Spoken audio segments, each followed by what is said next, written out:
We finally got some new information regarding Gears of War E-Day's new mechanics and wall bounce. Miranda Sanchez from IGN got a behind closed doors look at Gears of War E-Day and shared some new details during her discussion with Ryan McCaffrey.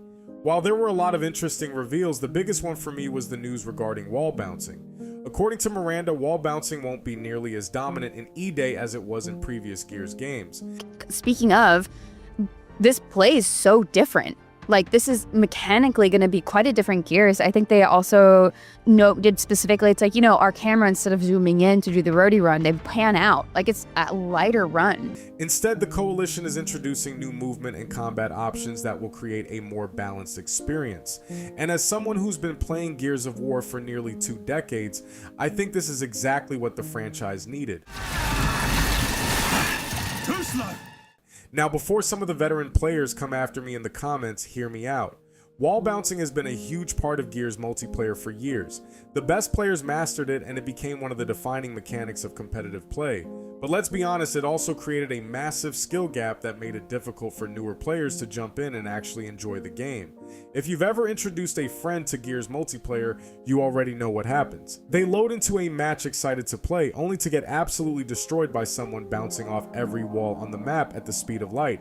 E-Day looks like it's trying to reset that experience. Instead of every gunfight turning into a wall bounce competition, players will have access to new movement mechanics and more tactical options.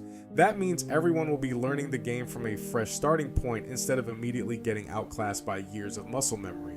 Miranda also talked about several other changes.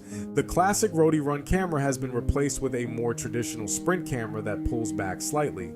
The cover system has been expanded, allowing players to slide into cover with a single button press. And there's even new low cover functionality that lets players stay lower to the ground while still engaging enemies. Another piece of good news, no platforming sections.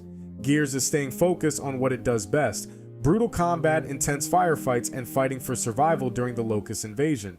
She also confirmed that active reload is still here. The indicator is now centered on the screen by default, but players who prefer the classic look can move it back to its traditional position. Overall, everything we're hearing about E-Day sounds like the Coalition is going back to the roots of Gears while still modernizing the gameplay where it makes sense.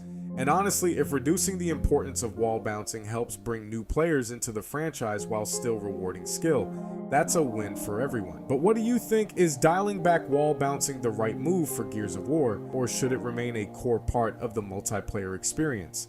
Let me know down in the comments.